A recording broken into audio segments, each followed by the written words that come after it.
அங்கு இங்கே வந்துள்ள அதிகாரிகள், காவல்துறை அதிகாரிகள் மற்றும் நமது இந்த ரோடு போடுகின்ற அதிகாரிகள், சாலை நெடுஞ்சாலைத்துறை அதிகாரிகள் மற்றும் வீடியோ பாலக்காடு சென்று வரவுள்ள மற்றும் பத்திரிகை நண்பர்கள் அனைவரும் புரிந்து கொண்டு எங்களுடைய உணவை, எங்களுடைய வேதனையை புரிந்து கொண்டு நாங்களே முன்வந்து அனைத்து கடைகளும் அமைதியான முறையில் ஒரு கடைகளும் திறக்காம முழுசாக மூடிட்டு இந்த ஆர்ப்பாட்டத்தில் பங்கெடுத்துக்கிறோம். இதுக்கான காரணம் எங்களுடைய வரியை நாங்கள் உடனடியாக இந்த சாலை நிர்வாகத்துறை நல்லபடியை முடித்து எங்கள் வரிகளை காக்கவும் மற்றும் இந்த ஆர்ப்பாட்டத்திலே கலந்து கொண்டுள்ள அனைவரையும் இந்த ஆர்ப்பாட்டத்தின் வாயிலாக வருகிற வரவேற்கிறோம். அன்பு பெரியவர்களே, இன்னும் சற்று நேரத்தில் நமது ஆர்ப்பாட்டம்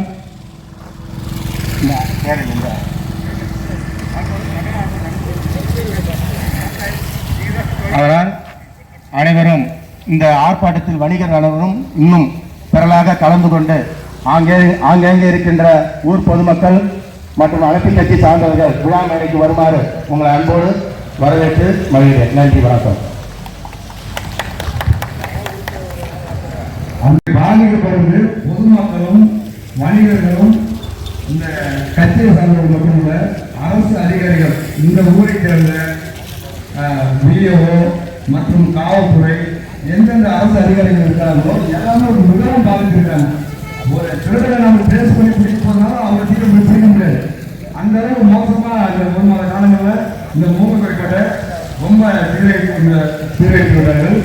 இதனை தொடர்ந்து தேமுதிக கட்சியை சேர்ந்த ஒன்றிய கிளை செயலாளர் அண்ணன் மஞ்சுநாதன் அவர்கள் கண்டன உரையாற்றுவார். அப்படி எப்படி இது பண்ண முடியும்?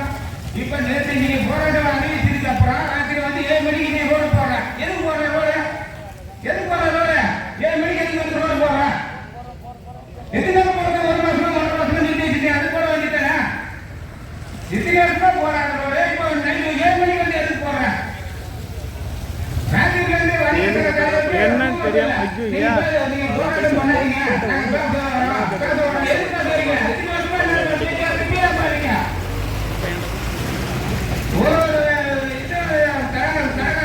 ரொம்ப அனுபவிக்கிறாங்க.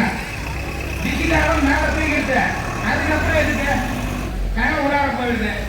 எதுக்கு அது பார்த்தா சாயந்தரம் தண்ணி ஊர்ல இது மேல ரோடு மேல போகுது. லேடிஸ்க்கு எப்படி நடந்து போவாங்க? இதுக்கெல்லாம் கண்டிச்சு இந்த வணிகர் சங்கம் ஆர்ப்பாட்டத்தை வச்சிருக்கு.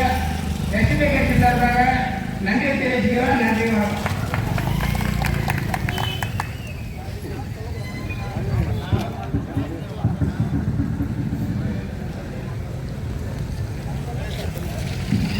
இதனை தொடர்ந்து நாற்பது கட்சியை சேர்ந்த தலைவர் குப்புசாமி அன்பு அண்ணன் அவர்களை கண்டன உரையாற்ற வரவேற்கிறோம்.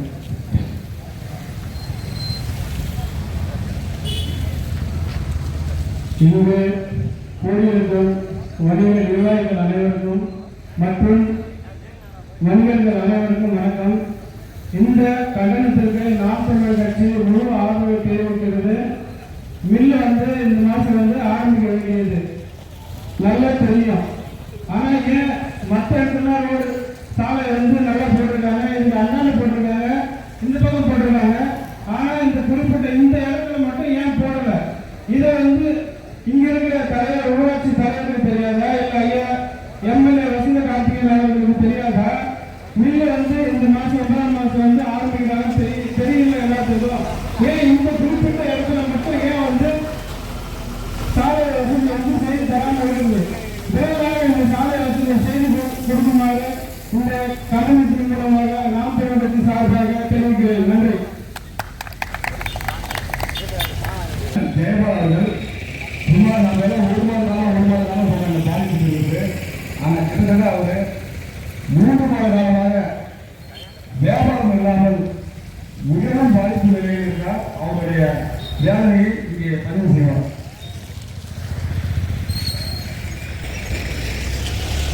இந்த அவையில் அமைந்திருக்கும் அனைவருக்கும் என் முத்தான கலாச்சாரத்தை தெரிவித்துக் கொண்டு நம்ம எல்லாம் இந்த நெடுஞ்சாலைத்துறையை நம்ம குறை சொல்லிட்டு இருக்கோம். நெடுஞ்சாலைத்துறையினுடைய வேலை குறைபாடுகள் பாதிக்காம இருந்தால் அதுக்கு பிரச்சனைக்கான காரணம் யாருமே இது ஒரு நம்மளால சொல்ல முடியல. அதே மாதிரி இந்த சாக்கடையில 3 மாத காலமா அவதிப்பட்டு கொண்டிருக்கிறோம். இங்க இருக்கிற ஒரு நிர்வாகிகள், அதாவது ஒரு பேர் சொல்ல விரும்பல, அவங்க கேட்கிறாங்க, இந்த ரோடு போராட்டத்துக்கும் வணிக சங்கத்துக்கும் என்ன காரணம்?